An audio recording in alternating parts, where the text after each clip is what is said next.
Nikhil, you're wearing green. Where's your team blue jersey? Where's your Team India jersey?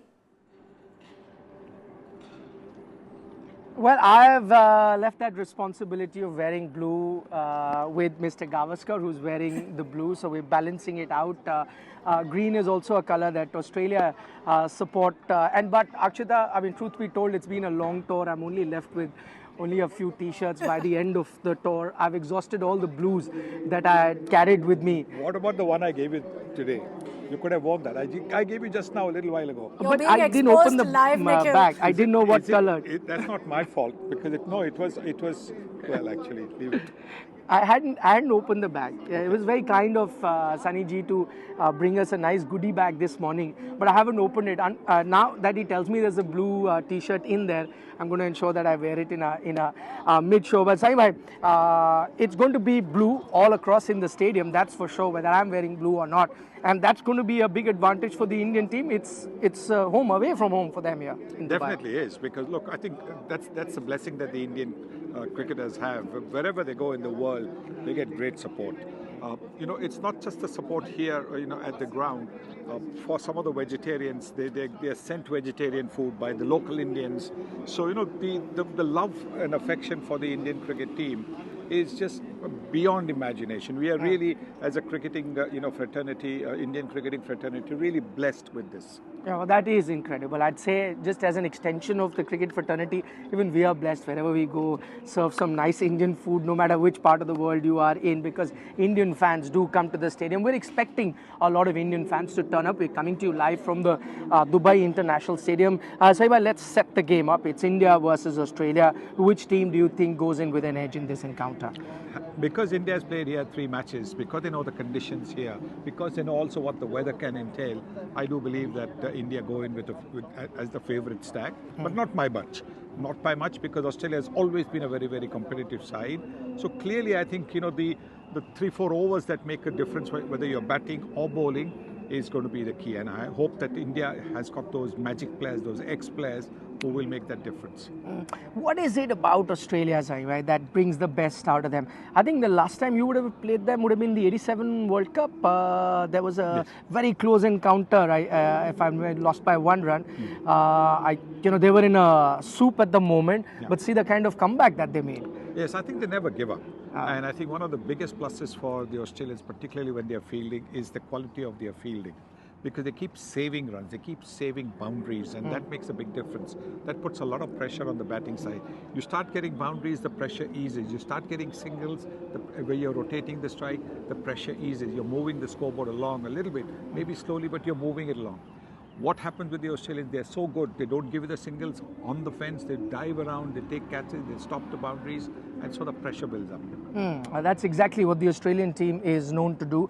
One other thing, you talk about the conditions, but we heard from Rohit Sharma a short while ago in the report that just played out.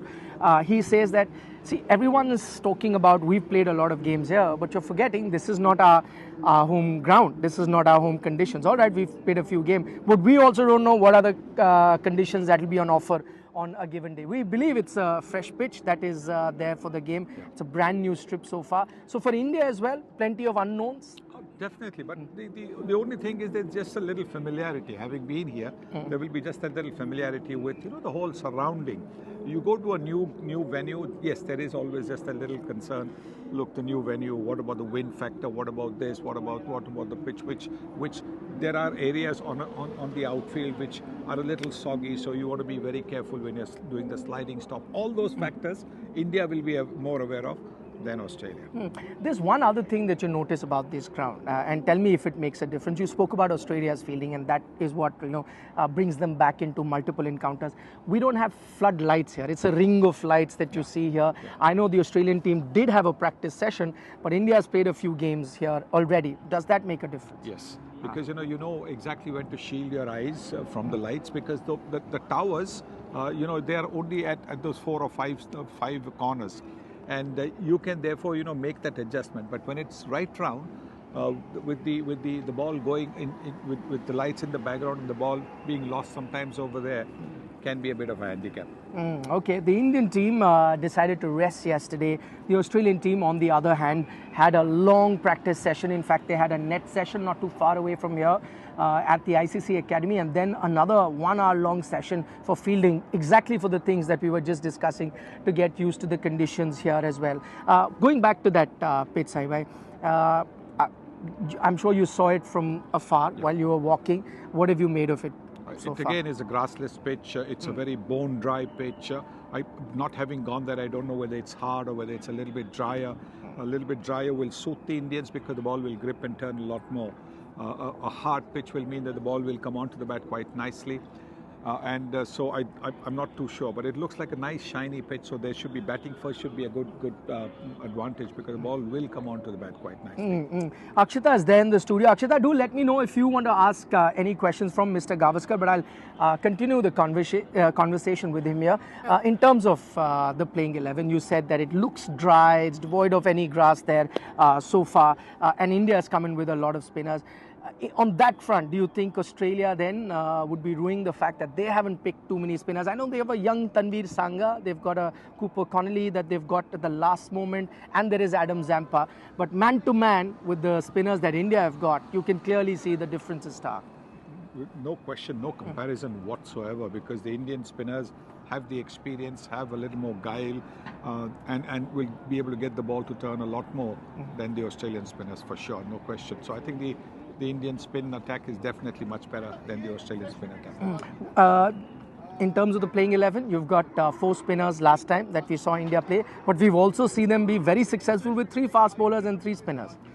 I do believe they'll go with 4 spinners. I think they should go with 4 spinners because the Australians are used to pace, and I do believe that they should go in with Varun Chakaravarthy once again. And that is exactly what we are getting to hear as well, that it is a possibility that the Indian team picks the 4 spinners. Varun Chakaravarthy, Mr. Gavaskar just mentioned, has been a revelation so far, earlier in the T20 format, and now we've seen him in ODI cricket as well. For the Australian team, it's going to be an unknown quantity, Varun Chakaravarthy. That's another reason. Apart from the 4 spinners, it's the personnel that is making the difference. Yes, some of the Aussies might have played him in the IPL, but it's a whole different ball game playing in the IPL for a franchise and playing for your country. The responsibility, the responsibility factor is huge. But make no mistake, when you're playing for your country, the responsibility on your shoulders is that much greater than playing for a franchise. Simply because in a franchise you get X number of matches. Over here, this being a knockout game, the responsibility will be enormous. So sometimes, before you try to thinking in terms of sometimes in a franchise game, because it's a T20 format, you go on the attack, straight away without worrying about the risks. Here you will be thinking about the risk. If I get out like this, what will happen? So all told, I think yes, Chakaravarthy should be an X factor even for this game. Okay, that's exactly what the Indian team saw versus New Zealand too. And that one area of concern that you had was middle overs, not picking up a lot of wickets. But Varun Chakaravarthy came to the fore, picked you all those wickets. Of course, was supported by the rest of the cast in Akshar Patel, Ravi Jadeja and Kuldeep Yadav that have been outstanding so far. We'll continue our coverage with Mr. Gavaskar. He's going to be there with us throughout our broadcast. We're going to be live for the next hour and a half. Also joining us will be Kapil Dev in a short while from now as we build up to that big semi-final. This is India versus Australia. It's over to Akshita in the studio. Nikhil, just a quick question for you and Mr. Gavaskar, because everyone's talking about this match as, redemption, revenge, whichever way you'll have it, from 2023. So if you compare Team India of 2023 versus the India of today, do you think we're better placed today to win? Akshita has a question, Saibhai. I'll get you to answer that, and then I'll post my reply as well. She wants to know that 2023 Indian team and this Indian team. Do you see this one better prepared? Do you see differences? I believe, one, the experience over the last couple of years, having seen what Australia can do at the top of the batting order, for example. So how to tackle that? Do you bring the spinners on pretty quickly? Somebody like a Travis Head likes the ball to come onto the batting. You batting. Do you confront him with a spinner very quickly, maybe after 4 overs of the new ball or 5 overs of the new ball, bring in a Chakravarthy or even bring in a Kuldeep Yadav? Those are the kind of things that the Indian team would certainly have given a lot of thought to. And the fact that, you've got this Varun Chakaravarthy factor which wasn't there for the World Cup a year and a half ago. So therefore I think it'll be look, Australia matches are always going to be very competitive. You can never take a result for granted, and it's going to be worth watching how they come to terms with the Chakravarthy factor, or the tactics that the Indians will bring in, where they might not use the quicks straight away. I mean, they will. Shami, for example, will maybe bowl, and even Hardik Pandya. They might bring the spinner on within the first half a dozen overs or so. And also, like Mr. Gavaskar just alluded to, some tactical points, how the Indian team is very different from that 2023 encounter. I'm just going to add a couple of things on that. Akshita, one, the talismanic captain in Pat Cummins. He said that he'll silence the crowd there in Ahmedabad. He always led from the front. He's not around. In fact, half their bowling attack isn't there. So it's a second string bowling attack in that sense that they've come here with.